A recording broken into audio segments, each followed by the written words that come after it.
Veterinary Unicorns. Today I want to talk to you about workplace safety, and it's not the workplace safety you're thinking of. Immediately when you think workplace safety, you are going to think about, I need to bend with my knees and not my back. Oh my goodness, how many dog bites do we have in our clinic? How many cat bites? How many people have been bitten recently? What about the chemicals we're handling? Those things are very important. Obviously, we want a safe workplace environment.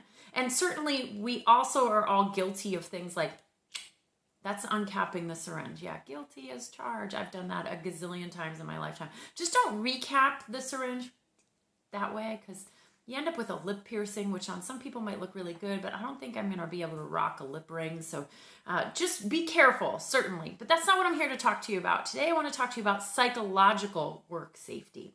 In 2017, Gallup did a study that said roughly 3 out of 10 employees didn't feel like their opinions mattered at work. Are you serious? That's terrible. Psychological safety is the ability to communicate and to be yourself and be able to voice your opinions without being harassed, bullied, or flat out made fun of, rejected constantly. That's psychological safety. And it definitely plays into also being very safe when it comes to things like race and religion and other ethical issues. But psychological safety goes deeper than that. It's the ability to whether or not you can express yourself for who you are as a person. And for many of us, we don't have that. I know for me, I have been in hospitals and businesses where I have to tiptoe around what I say. I really want to say something because I've got an opinion, which, yes, anybody who knows me, I have lots of opinions, and I like to voice them. I will be the first one to admit that.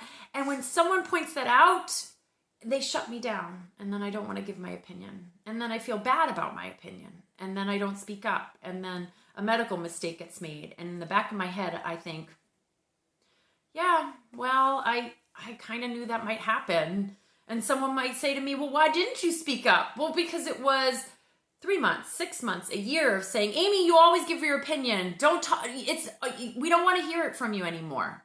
And that shuts down your psychological safety. And it's not even that. It's about also being made fun of or ridiculed in some sort of way. It's not just about the opinionated people. It's about the people who don't even want to listen to your opinion. Your opinion doesn't matter. And here's what happens if you're in a leadership role and all you do is constantly smash down the opinions of people who are giving them to you. At some point, it's like the boy who cried wolf. They're going to stop.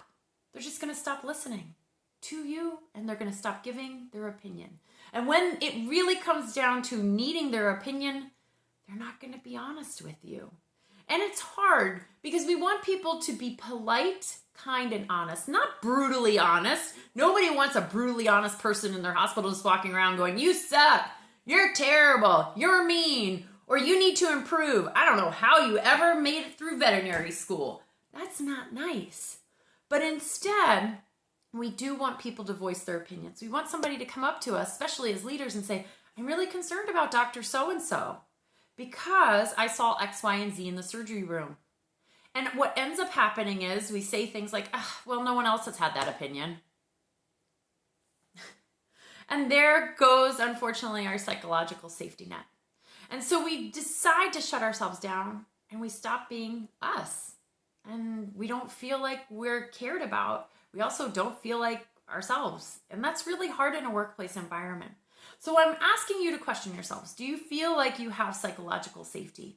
And if you don't, is there anything that you can do in order to talk to your leader, your manager, your hospital about getting more psychological safety into the hospital? We want everybody to be themselves.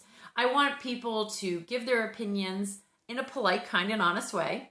And I want them to feel like they're valid and that they're validated in what they have to say. Because it's true, I want to hear from them. But I also want to make sure that we're not bullying and that we're not making fun of. Do you have that at work? Because it's so rare. I'm going to do a podcast later on this year about this topic because psychological safety is really important. It's a safety that we don't often think about in our workplace environment. Thank you so much for listening, and keep on being a unicorn.